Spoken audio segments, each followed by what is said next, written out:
I've got a couple of coins in my pocket, so life is a lot easier, but life is always a challenge. If you decide that you don't want to stand up to those challenges, then that's your decision.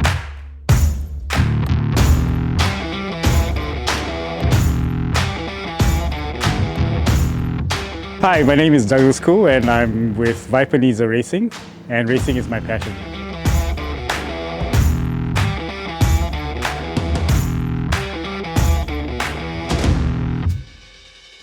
I've been, racing for about 5 years now, and I'm team principal of Niza Racing, based in Malaysia.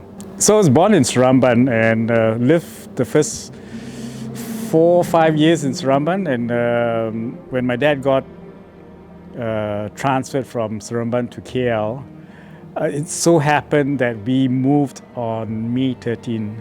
And I remember looking out the door and seeing just truckloads of people zipping by. And as a kid, you don't really know what's happening.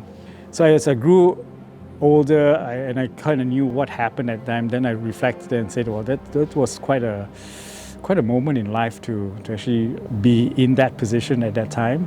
It's something that has stuck with me, and I hope that we will never ever see that situation ever again in Malaysia. Life is full of challenges. If you decide that you don't want to stand up to those challenges, then that's your decision. But some people will say, okay, I've been given this, I've been dealt these cards, I play the cards and I make sure that I make the best of what I have.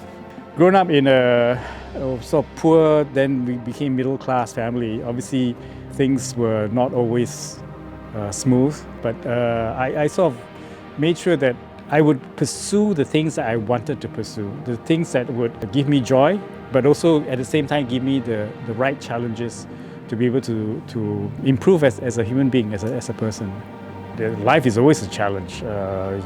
Whether you are educated, not educated, rich or poor, life is always challenging. So I lost my wife about 7 years ago, and she was very supportive of whatever I did, and that continued to the day she passed. I guess she's obviously taught me a lot of stuff. The person that I am today is basically because she made me the person I am.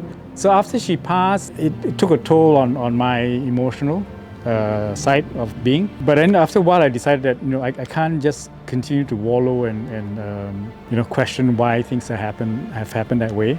I just had to continue with my life, and I guess because she knew that I kind of liked adrenaline stuff, she said, you need to live your life the way you want to live. And at that time, I started doing things like learning how to fly a plane and learning how to scuba dive and stuff like that. So because I think in life, I think a pursuit of a career is good, but I think at the end of the day, you need to pursue things that also make you happy as well. Obviously, a lot of people will say, yes, I can say that now because I've got a couple of coins in my pocket, so life is a lot easier. But again, regardless of where you are, I think you should always seize the day, do the things that make you happy, and also obviously make the people around you happy as well. I think that's quite important for whichever station in life you are. Nico and I started Niza. It was more for me to be able to have a team of guys manage the cars that I have. So when I bought the Ford Capri, it came with Nico and his boys, because they looked after that car for the previous owner. Some of the boys actually have very long history in racing, so a lot of them actually started with rallying.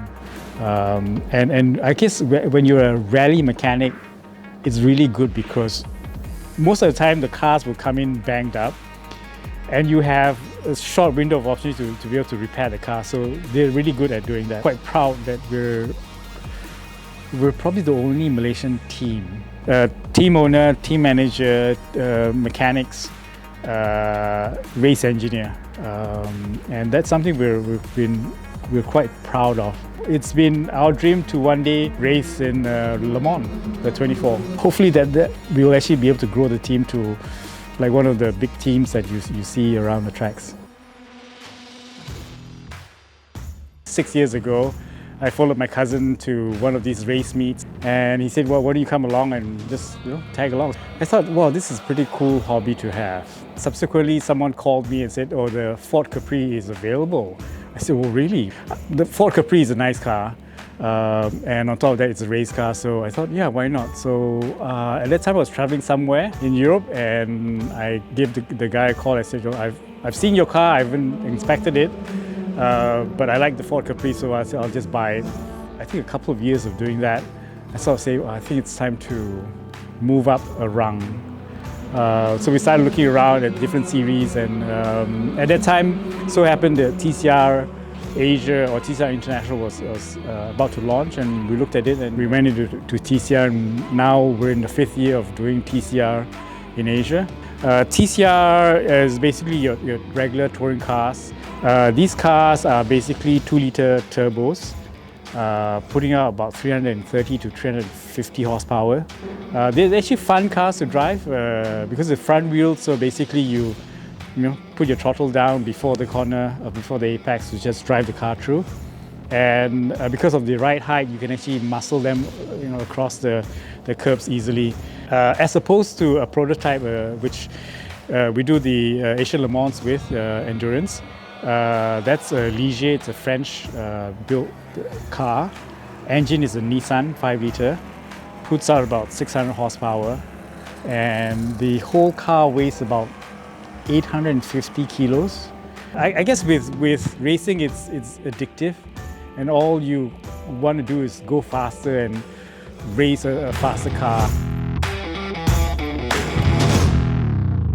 Last year was a fantastic year for the team and also for the drivers as well. We got an invitation to Road to Le Mans, which is basically 2 one-hour races supporting the 24-hour race. The day we landed, or the day we started practice, it was wet, and when you're trying to do 280, 290 kilometers on a wet track, it's scary. It's scary. Le Mans has an atmosphere that you can't get anywhere else in this world. Right from the driver parade to the checkered flag itself, it's just different, and it gives you goosebumps when you actually see the start of the race. The other major highlight that we had was we did the TCR Spa 500, which is basically 500 laps of Spa. So it came out to be about 23 hours. We had a faulty fuel filter that we had to replace, and that took us about 10 minutes. So we thought that our race was kind of done, but we managed to finish first in ProAm class. We were actually very, very happy with the results. Obviously, to be given a wildcard at the WTCR last year in Sepang in December. So given that opportunity, we said, yeah, we'll take it. So we ran for the 3 races, again doing quite well because it was sort of drizzling and wettish, and a lot of the pro drivers decided to actually go out on slicks, but it continued to drizzle, and we made a decision that we'll just go on wets all the way and capitalize on that. I'm Douglas Khoo, and that was my story.